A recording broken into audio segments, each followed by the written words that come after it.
If you have an interest in horses and love learning more about horses, the horse industry, teaching, or even managing your own horse business, then you're in the right place. We would love you to join us on our mission, which is to improve the lives of horses around the world through the education of riders, handlers, and trainers. So get comfortable, listen in, and enjoy. We've got Jenny Solomon on today to talk about the Brumbies and the Brumbies in Snowy River. But before we get started, I'd just like to remind you about the values of horse welfare and safety and how they're of utmost importance when humans have any interaction with horses, which is particularly important today. This is why within the courses at International Horse College, we only utilise methods that promote safe and humane ways of interaction between horses and humans. And we only support safe methods of educating riders, handlers and trainers in all our courses at International Horse College. So give us a ring, talk to our friendly staff. Our registered training organisation number is 31352 and you'll find us at internationalhorsecollege.com. Now, Jenny, we talked about horse welfare, and I think that's very important today, but we're going to sort of talk a little bit about you to get started. What's your favourite quote? Well, the quote that I've pretty much lived by is give the hardest job to the laziest person. They find the easiest way of doing it. Okay. More of it. Most things, I like to bring humour into most things. Okay. And, yeah, you've got to go at it the easy way. You don't do things twice. You want to get the job done and get it done properly. I got the first bit good. The hardest job to the laziest person. And what is it they usually find the quickest way to get it done? They find the easiest way of doing it. Yeah. Easiest way to get it done. Yeah. Okay. All right, Jen, we are going to talk about the Brumbies today. And normally I'd say about how did you start with horses, but how did you start with the Brumbies? What brought you to the Snowy Mountains? Have you always lived there? And just tell us a little bit more about how you got started. Oh, my first trip down to the Snowy Mountains was probably about 40 years ago. I'm in the 60s now. Okay. And I had horses up in Sydney, lived in the Southern Shire of Sydney. And I saw an ad for a ride in the national park. And I thought, it'll be pretty good because I lived near the Royal National Park in Sydney. We couldn't ride our horses through there. So I jumped on it and came down, and I actually hired a horse from one of the riding establishments down here. It was easier than carting the barrel racer down from Sydney. And the horse was much better to ride than a barrel racer for 18 seconds. So we went on a nice trail ride up through Currango, the northern part of the park, Tantangara Reservoir. And it was a birthday celebration for the national parks. And there was quite a few park rangers on the ride. And they had an excellent knowledge. And, yeah, we saw a few Brumbies, which I'd never seen before. Didn't really know they existed much. And that was all around the Tantangara Dam area, the northern part. So after enjoying that ride so much, it was a few years and I moved down to Canberra for work, brought my horses down, and all was intended on getting back up there riding again, but wasn't in that sort of mix of people. Then I moved to Cooma, and now it's a day trip for me to just go up the mountains, go for a drive, sit there, observe the Brumbies, and quite a few of my friends that I photograph in my other world camp up there as well, take their horse floats up there, and, yeah, it's just an awesome way. Everybody gets something different out of it. Some people like ride up there now. Wish I still could. And mostly I go up there in my caravan camp with like-minded people. Some of them take their horses up there. They go out and, yeah, and then I go out for a drive and get photos of the Brumbies, take people with me who haven't been up there before. They might have come down with the horse riders. And, yeah, we go for drives and just sit and watch them. So taking all the photos of the Brumbies, you get to know them individually with the photos and then going back over the photos, or do you sort of get to know the families or even just the genes of the Brumbies? Tell me a little bit about that. Yeah, well, yeah, much like my photographs when I photograph at a horse event, when you go home you see more when you're editing the pictures. And it's the same with the Brumbies. You'll think, oh, I didn't notice that fella. You see more when you get them back too, after you've been and competed and picked up your photos, and then you see more when you pick them up and go, oh, did I really do that over that jump, or Oh, yeah. Sometimes you don't want to see what you see. Yeah. And a Yeah. particularly funny thing with the girls barrel racing is they quite often pop their shirts. So they don't think it's so bad. But when they see that I send them the photos, and they don't make the website, of course, and, send them off to and say, oh, look, it happened while you were going around this drum, and maybe their bit wasn't in the right place or their hands or anything like that. And they learn a lot from those photos. Yep. They learn a lot from the memories. So, and that's what I aim to do. And the same with the Brumbies. Well, the numbers, they are trapping them up the mountains, taking out quite a few. And, I hope that in the years to come that, I'll have pictures of Brumbies that people have taken and rehomed, and they can go back and see photos of them in the wild. Okay. And tell us a little bit about the management of the Brumbies, because I think on one end of the scale, you've got one lot of people saying, let all the Brumbies just go free. And on the other end of the scale, you've got people talking about aerial shooting and bringing that back. Tell us about the management, what you know about that. So that's a fairly long story. There's Brumby people on one end of the fence. Well, I'm on the fence, but there's one on the one end that don't want any Brumbies to be trapped or certainly not aerial shot or ground shot. They want them all to stay in the park and live as a happy family. Is that any good though? Because, I'm just thinking you get people with horses and they say, oh, I love horses, and oh, I love that one. He just looked at me a certain way and I had to buy him and I had to buy him. And they have so many, then they can't manage them. Yeah. Then they haven't got the money to manage them, and it ends up an RSPCA case. Overpopulation of horses is a management issue. It absolutely is. I mean, up the mountains, you have a stallion that's in charge of a herd. The mare sometimes takes control as well. You have some head mares. Then you have a few mares who foal. Well, obviously, they're going to foal half stallions, half mares. So the stallions band together and form bachelor groups and go off on their own way. But you usually find them on the outskirts of a mob, hoping to pick off one of the females. When the females are born, they might get driven out of the herd, and then they'll pick them up and fight over them and form their own mobs. The wild is a dangerous place. And the bachelor mobs, I feel, should be removed for their own health, I guess. And, the younger they do it, the better, because they would then be able to be gelded and made into either paddock pets or horses to work, So how should the bachelor mobs be removed? And also, what's happened in the past with them? Yeah, I'm no expert, but generally they will passive trap them up the northern part. Now, I'm only talking about the northern part, which is about 200,000 square kilometres, quite a large area. And they will passive trap them and take them out. Rehomers can get registered with the national parks, go down and pick them up. You've got to take 5 at once. You've got to prove to the park that you've got high fences and be able to handle them, and be horsemen. And then they'll, remove them from the park. But you start taking out half a family, that throws the mobs out up there. So, it really needs to be done in a proper management way to make sure you're only taking, like, the bachelors out. Okay. Or if there's too many mares up there in an area. When you get too many in the one area, it throws the mobs out. So, and you go up there I might go up there one time and it'll be a different stallion the next time that's got control of those mares. Some of the mares might have gone across to another mob. So it's not a happy family from the day they're born till the day they die. They might go through different mobs, and the more Brumbies you've got up there, the more difficult it is for the stallion to fight other stallions off and keep his mob safe. They have their distancing rules, and if a mob comes too close, they will fight and send the others on their way. But when there's too many in an area, that's when the problems happen. It happens in some areas, but I don't think there's too many Brumbies in the park, personally. They can all live up there, reasonably happily, but they do have to be managed.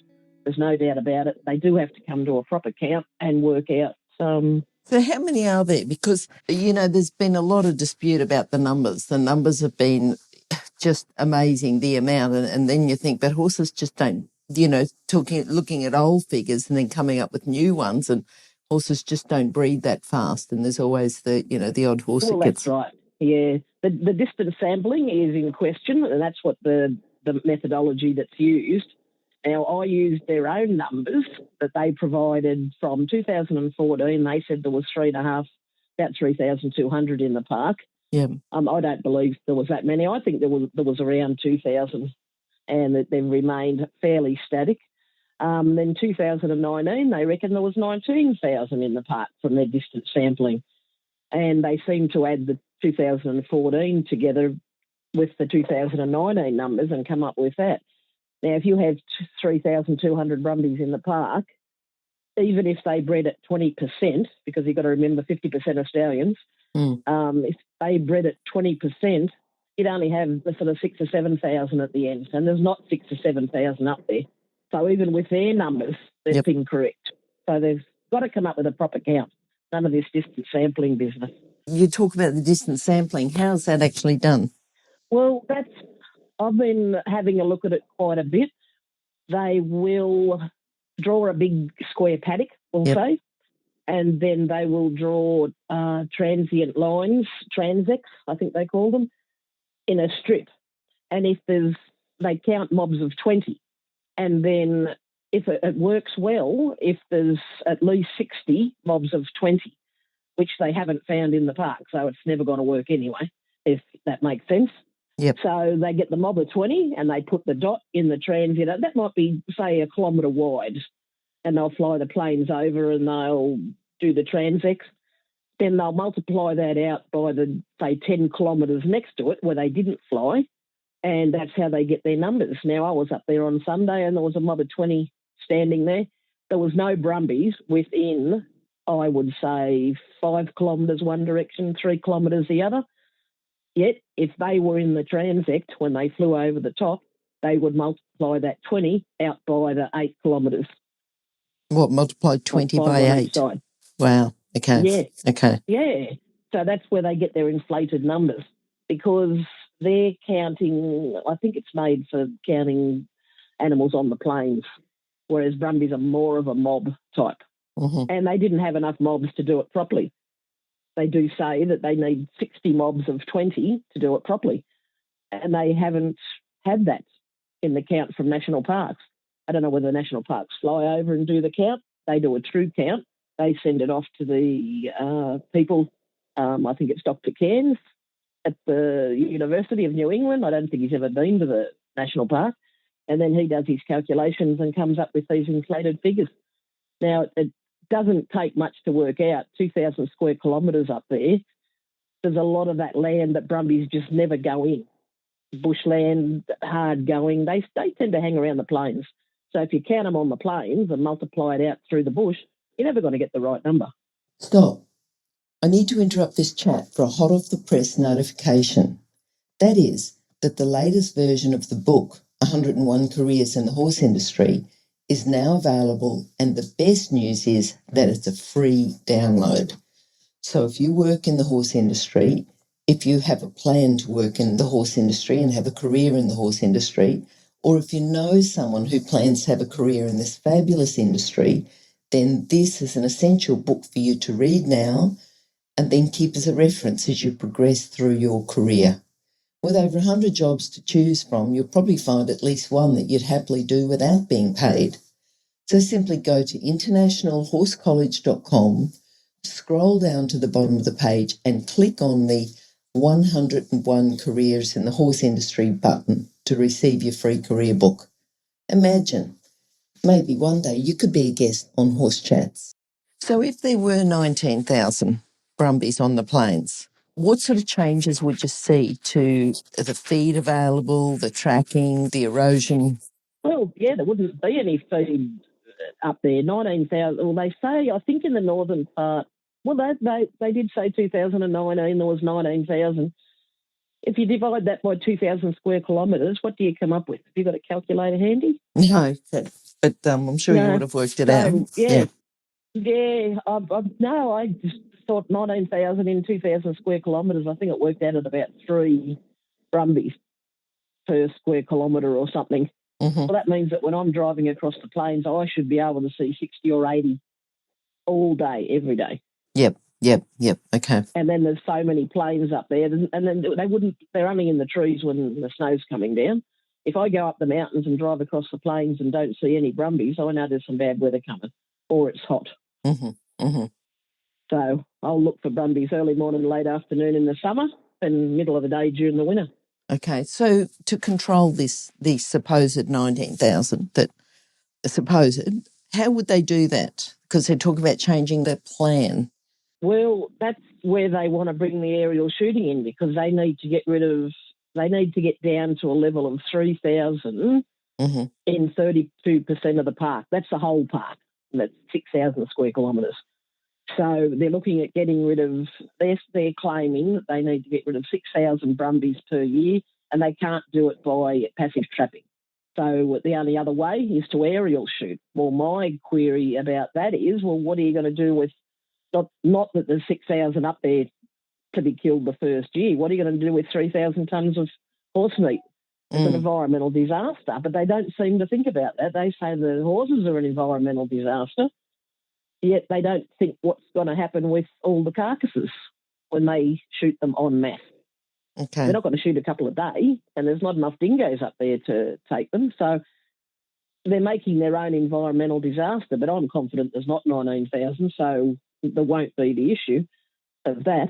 I understand from an environmental disaster. From a horse welfare, are they that good a shot that they would, if they take a shot 100% of the time, they would get a kill shot? We talk about a kill shot where there's a shot and the horse drops immediately dead. You know, is that possible? Mm. Mm. Mm.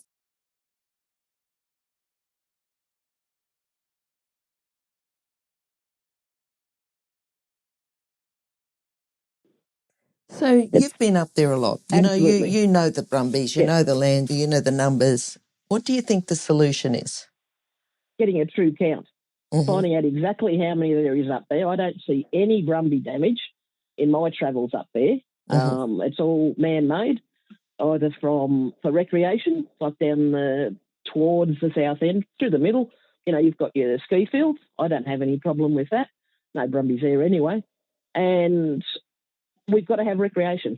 That's what national parks are for. I don't love to see them just locked up and everything. People aren't allowed in there. I need a vehicle to get around. I don't do the bushwalking thing anymore.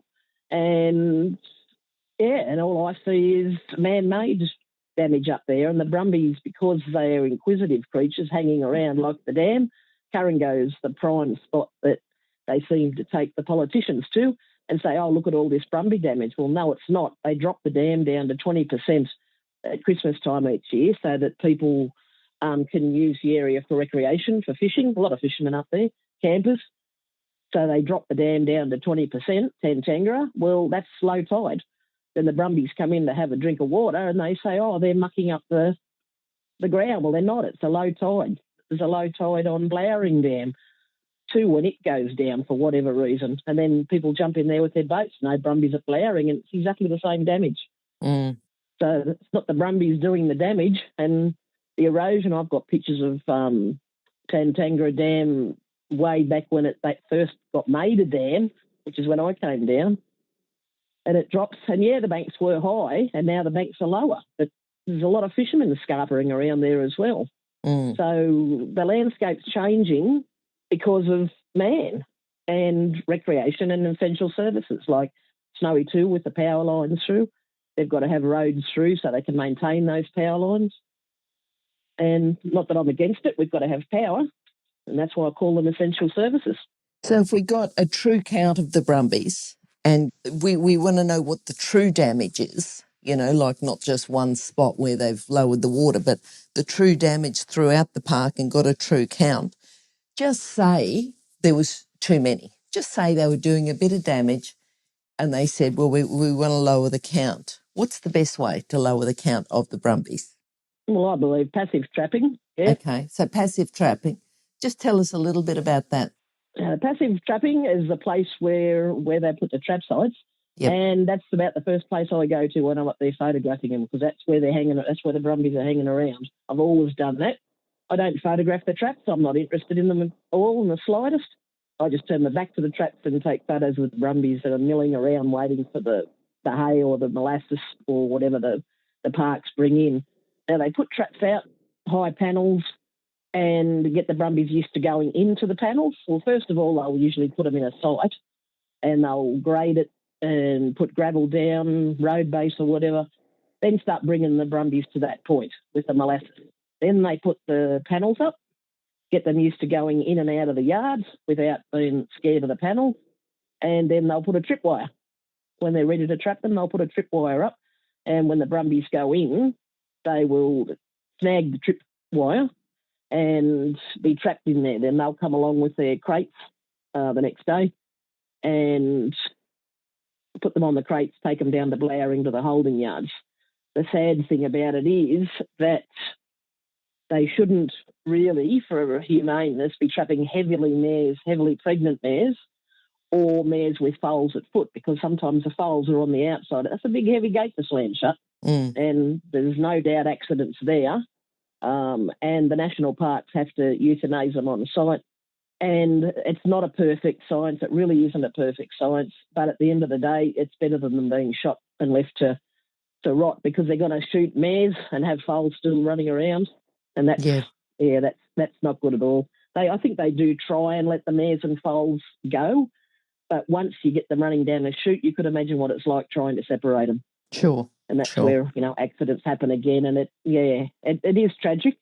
In the past, they're doing the best job they can, but it's way better than ground shooting or aerial shooting. I don't think it should not be an option at all. I don't think there's that many Brumbies up there that they can't handle. Once they get the proper number, then passive trap them. Okay. And then is there the opportunity, I think, did we talk earlier about horses being available to experienced people, 5 at a time? Tell us a little bit about that. Yeah.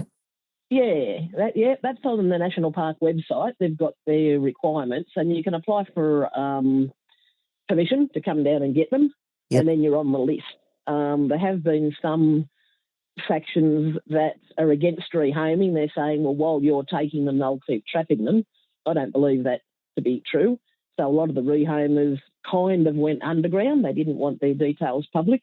So there are a lot of rehomers that contact parks when they can take them, and they do a marvellous job, fundraise for themselves and get them. A lot of people have taken Brumbies off them just to keep in the paddock. They might be too old to ride or whatever. They do basic handling, and which does take time, and then, find homes for them. So you've got to take at least 5. The Brumbies are very mob orientated, and if you separate them, they can die from stress when there's just one, knock themselves around because they don't know what any sort of fences are.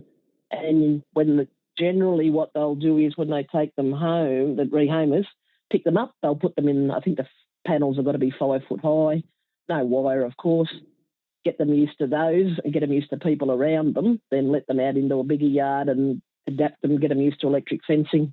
Some Brumbies will just take off and just go straight over fences, which is extremely dangerous.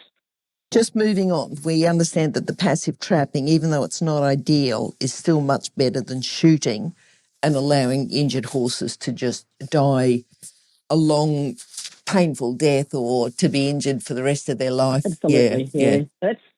And this is only my opinion, of course. Yeah. You'll get your opinions on either side.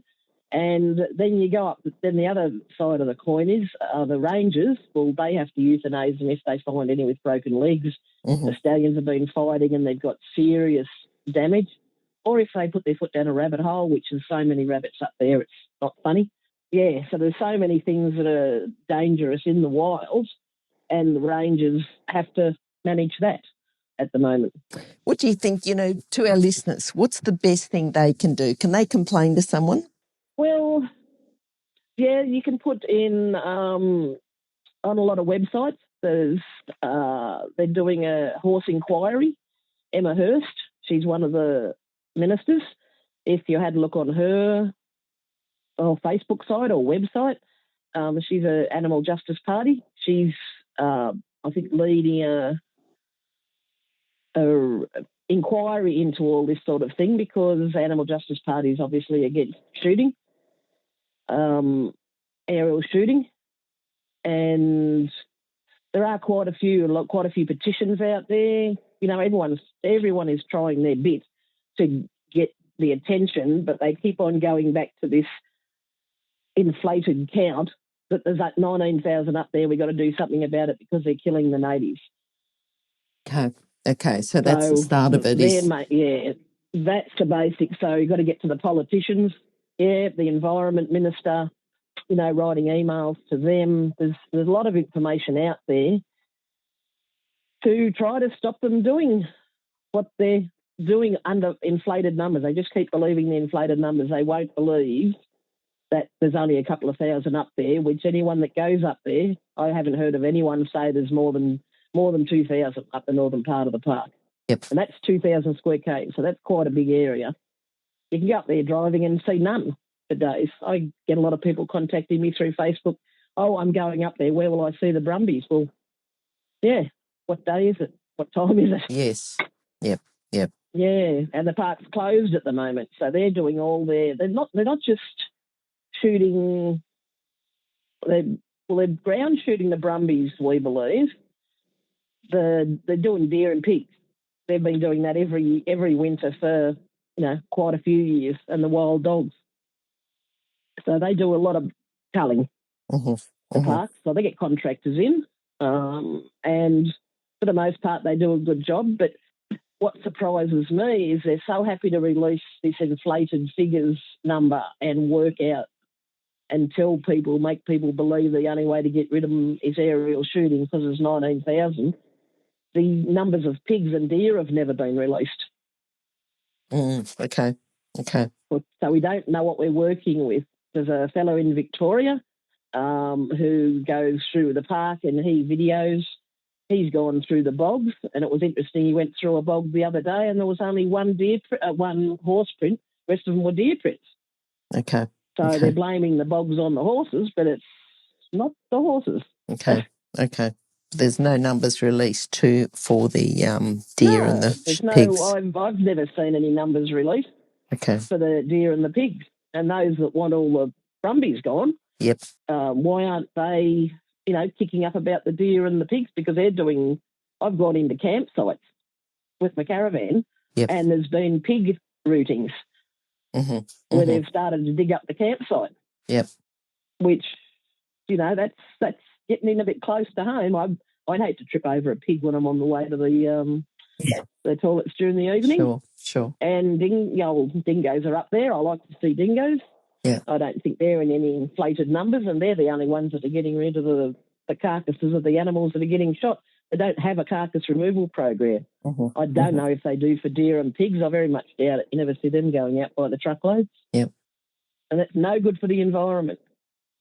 All right, Jenny, I think, you know, as a local, even though you may not ride up there now, you've certainly got a background with the Brumbies, and you've ridden up there and you're up there regularly. And I think the questions to ask are, what's the true count and what's the true damage, and go from there. Yeah, and that's what the Brumby groups are all pushing for, is get a true count and then manage them. You can't manage them on inflated counts. Yeah. Otherwise, they think they've got to get rid of 6,000 when I really don't think they have to get rid of many at all, that they couldn't do it by passive trapping.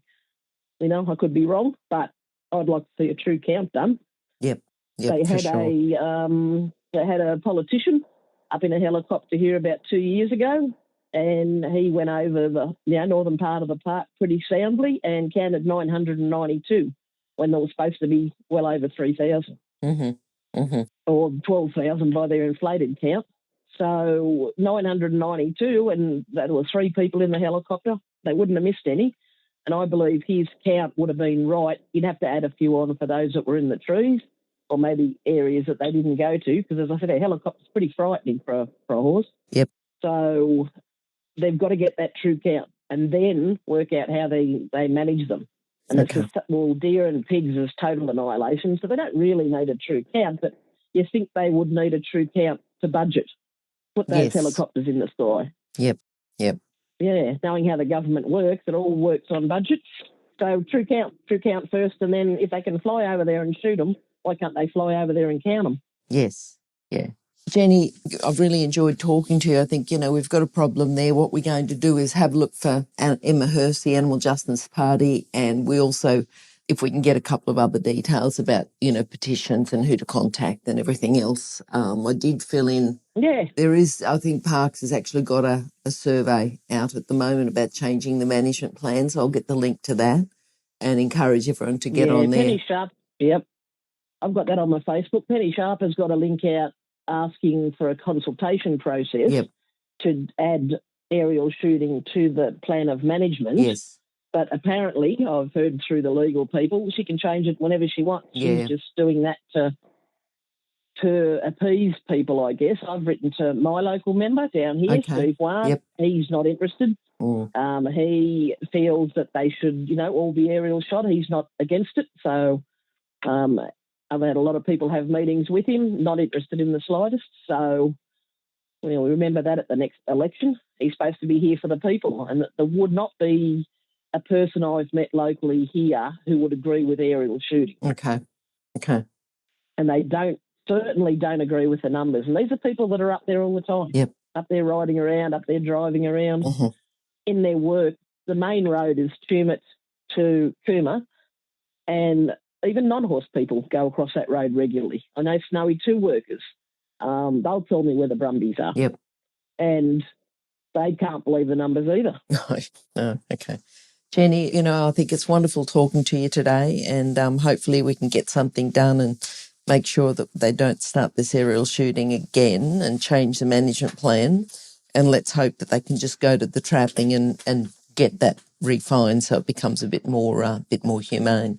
And I think if people are interested in those Brumbies, to contact Parks, and you might be able to rehome and retrain them and do some work there. Well, that's right. On the website, on the National Parks website, there is information on how to become a rehomer, and there is a list of rehomers.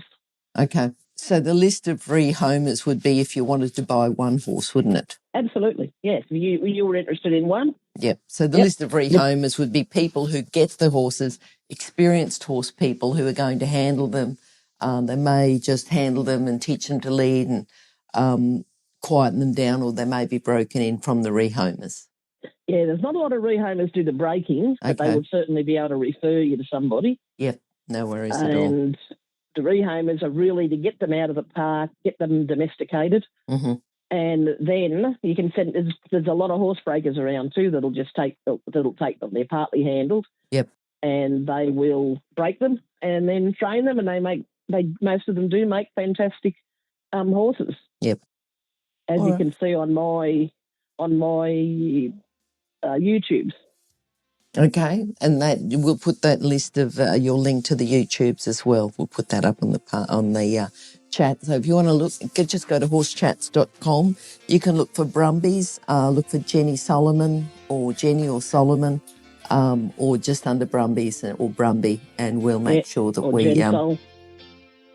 Okay, because that's your YouTube. Jen Sol's my business name, and I'll send you through some links if you like, and then you can put them on there. All right, no worries at all. Thanks very much for chatting today, Jen, and we'll chat to you a bit later. You have a wonderful day. If you've enjoyed this chat, then please comment, rate and subscribe. If you'd like any changes or recommendations for guests, then please contact us through horsechats.com. And while you're online, have a look at the government-accredited courses at internationalhorsecollege.com. Registered Training Organisation 31352. Remember that our comments and instructions are general in nature and do not take into consideration your individual horses or your individual ability and circumstances. If you enjoyed this podcast, then please leave your comment below.